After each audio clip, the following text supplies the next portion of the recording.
The WTA fined Eala $50,000 for wearing her own flag. The Filipino community responded with 5 million reasons why that decision was the most catastrophic mistake world tennis ever made. A 20-year-old girl, a golden sun and 3 stars stitched onto her sleeve, an institution that thought a rule book carried more authority than an entire nation's soul. They were wrong. Devastatingly, historically, irreversibly wrong. What happened next didn't just shake the WTA, it shook every governing body in professional sport that ever confused compliance with control and obedience with identity. Stay until the very end, because this story doesn't end where you think it does. Before you understand the fury, you have to understand what Eala means to 40 million Filipinos who had never had reason to watch women's tennis before she arrived. Born on May 23, 2005, in Quezon City, Alexandra Maniego Eala grew up swinging a racket in a country where basketball owns every conversation, every barangay court, every heated debate at the dinner table. Tennis was a wealthy child's hobby, a sport whispered about in exclusive clubhouses, never shouted from rooftops. Nobody expected a Filipina teenager to one day stand inside the crucible of professional competition and make the world's best players genuinely uncomfortable. Yet, that is precisely what she did. Ranked number 140 entering the 2025 Miami Open, a number so far outside the seedings it barely registered, Eala walked onto hard courts in South Florida armed with nothing but precision, composure, and an almost terrifying belief in herself. She dismantled Yelena Ostapenko. She ended Madison Keys. Then, when the entire tennis world held its breath, she defeated Iga Świątek, the undisputed queen of women's tennis, ranked number 2 on the planet, sending shockwaves from Manila to Madrid. That single result transformed Eala from a promising prospect into a phenomenon, from a footnote into a headline that refused to disappear. By December 2025, the Philippine Olympic Committee had selected her as flag bearer for the Southeast Asian Games in Bangkok. She stood at Rajamangala Stadium, dressed in a barong Tagalog crafted by designer Avel Bacudio, carrying the blue, red, and gold of the Philippine flag as 80,000 eyes traced her silhouette through the stadium lights. She later posted on Instagram, "An honor of a lifetime." Every Filipino who read those 4 words understood she meant every syllable. By March 2026, she had climbed to a career-high world number 29, the highest-ranked Filipino in WTA Tour history. She had earned automatic Grand Slam entry. She had headlined the inaugural Philippine Women's Open in Manila, the country's first-ever WTA-sanctioned tournament, playing in front of crowds who cried in the stands simply because she existed and she was theirs. This was not merely an athlete. This was a movement wrapped in a tennis dress, which makes what happened next not just controversial, but deeply, painfully personal for an entire nation of people who had waited their whole lives for someone like her. The moment that ignited everything happened quietly, the way the most explosive sparks always do. During a high-profile WTA tournament in early 2026, Eala stepped on center court wearing a specially commissioned outfit. Embroidered on the left sleeve, above the elbow, small enough to be subtle, significant enough to be unmistakable, sat a miniature Philippine flag. 3 stars, a golden sun, and the familiar tricolors of blue, red, and white.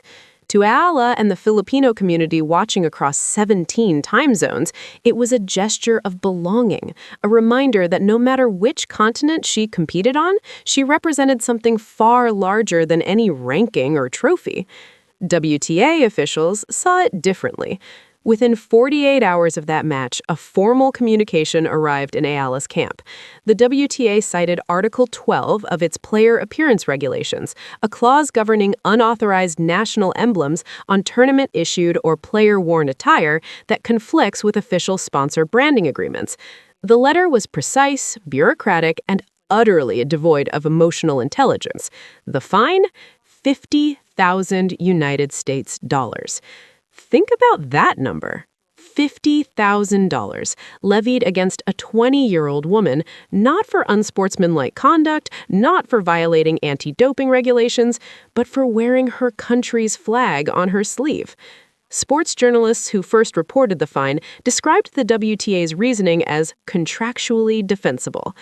Perhaps, but contractual defensibility and moral clarity are two separate addresses, and in this case, they existed on opposite ends of the universe. Eala's management acknowledged receipt of the notice and declined immediate public comment. That silence lasted approximately 6 hours before the internet made silence structurally impossible. A single photograph, Eala's sleeve, the flag, the unmistakable golden sun, began circulating on X, formerly Twitter, with the caption, "They fined her for this." Within 3 hours, that post had been shared 400,000 times. By morning, it had crossed 2 million. The world was watching, and the world was furious. There is a particular kind of rage that emerges when an institution mistakes an athlete for a product and a flag for a logo conflict. It doesn't simmer, it detonates. Filipino social media didn't respond to the WTA's fine with measured criticism. It responded with a collective, coordinated, volcanic outrage that transcended the usual boundaries of online discourse. The hashtag #EalaFlag trended simultaneously in the Philippines, the United States, Australia, Saudi Arabia, Canada, and 12 other countries within 24 hours of the fine becoming public knowledge. Sports commentators who had spent careers navigating controversy described the reaction as unlike anything they had witnessed in women's tennis history. Filipino-American communities in California and New York held impromptu demonstrations outside sports broadcasting headquarters. In Manila, fans gathered outside the Rizal Memorial Sports Complex, the very venue where Eala had debuted at the Philippine Women's Open just weeks prior, holding blown-up images of the sleeve embroidery and signs reading, "A flag is not a violation." International tennis voices weighed in with rare unanimity. Former Grand Slam champions posted statements expressing bewilderment at the WTA's decision. Sports ethicists appeared on cable news programs dissecting the distinction between commercial sponsor obligations and an athlete's fundamental right to national identity. Legal scholars noted, publicly and loudly, that no global sports court had ever sustained a penalty against an athlete for displaying their nation's flag in a non-political, non-disruptive manner. But the response that shattered every prediction came not from commentators or attorneys or journalists. It came from ordinary Filipino men and women who opened their phones, navigated to a crowdfunding page that a diaspora-led activist group launched within 36 hours of the news breaking, and began contributing. 20 pesos, 200, 5,000. The amounts varied wildly. The intention did not. Within 72 hours, the Defend Eala's Flag fundraiser had collected $1 million. The organizers, stunned, extended the campaign. By the end of the first week, the total stood at $3 million. By the close of the second week, $5 million. $5 million, raised not by corporations, not by investment firms, not by wealthy patrons, raised by teachers, nurses, overseas Filipino workers sending remittances from construction sites in Dubai and care facilities in London, students pooling dormitory snack money together, grandmothers converting their grocery savings because they believed in the girl who carried their flag. The WTA had issued a $50,000 fine. The Filipino people had responded with 100 times that amount and an undeniable, unanswerable statement about where the real power in the story resided. When $5 million and 50 million social media impressions converge on a single organization in under 2 weeks, that organization faces a choice: double down, retreat, or evolve. The WTA initially doubled down. In an official statement released through its communications department, the organization maintained that the fine was consistent with established appearance protocols applicable to all players and emphasized its commitment to a fair and commercially sustainable competitive environment. The statement carefully avoided the word flag. It carefully avoided any direct engagement with the specific cultural or emotional dimensions of the incident. It read, as one columnist wrote, like a press release drafted specifically to avoid the humans involved in the situation. The backlash to the backlash was immediate and merciless. WTA sponsors began receiving emails, thousands, then tens of thousands, from Filipino consumers and their allies across Asia, Europe, and North America, demanding the organizations pressure the governing body toward a reversal. Several mid-tier sponsors issued carefully worded public statements expressing hope for an amicable resolution. One major athletic apparel brand, whose logo appeared on Eala's sponsored kit, faced a boycott campaign in Southeast Asia within 48 hours of those initial sponsor statements, sending their communications teams into crisis protocol. Philippine government officials escalated the pressure from diplomatic channels. The Philippine Sports Commission formally requested an explanation from the WTA. Several members of the Philippine Senate co-signed an open letter characterizing the fine as an affront to national dignity. The Philippine Department of Foreign Affairs indicated it was monitoring the situation with serious concern. Meanwhile, the broader global conversation shifted in a direction the WTA had not anticipated. Sports governance organizations began openly questioning whether the WTA's appearance regulations had been designed to serve athletes or to subordinate them entirely to commercial partnership obligations. The IOC issued a neutral but notable statement reaffirming that national emblems carry inherent significance that extends beyond commercial contexts. Inside the WTA's own player community, quiet but persistent whispers grew louder. Several active tour players, speaking anonymously to journalists, told a Spanish-language broadcast, "National identity is not something any sports body should be in the business of penalizing. I say that as someone who loves this tour." The walls were not yet crumbling, but they were listening to the vibrations.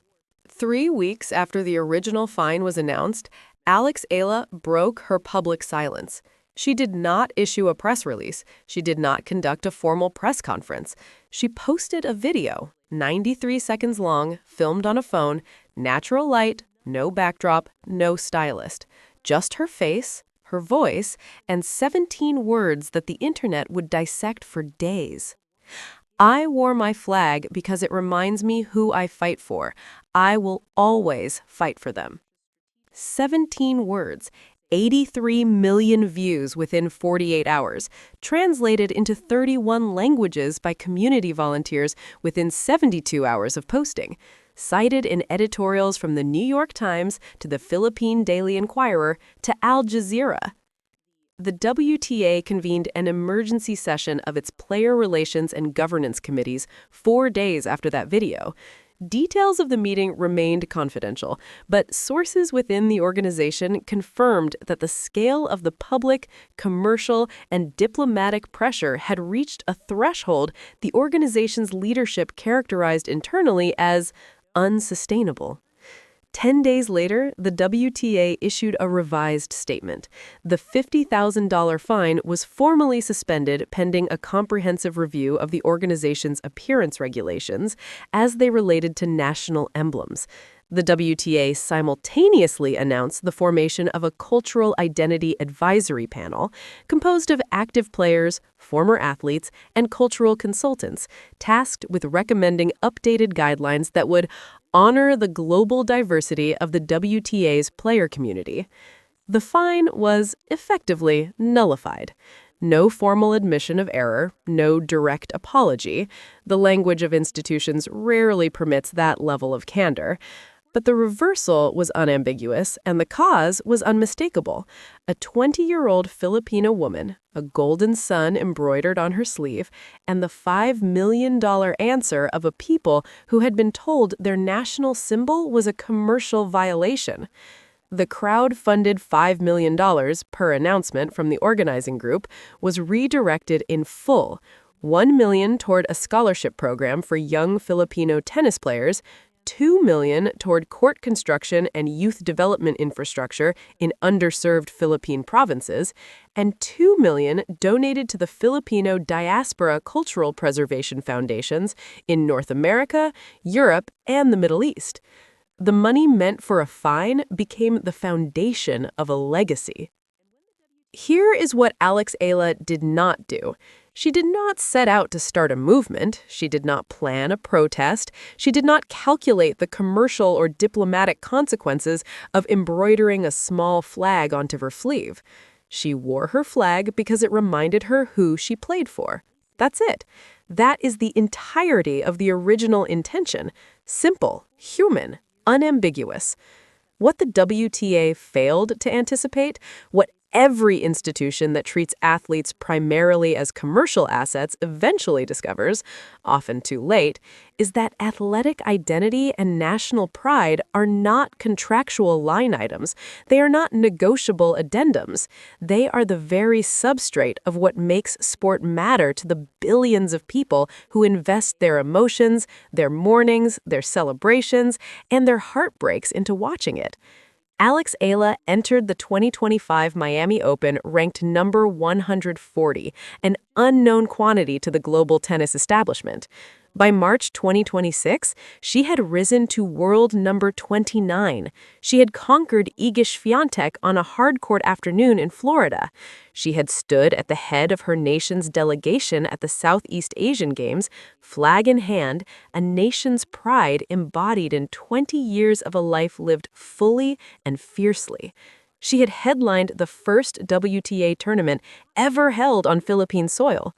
She had become, without exaggeration or sentiment, the most consequential Filipino athlete of her generation, arguably of any generation.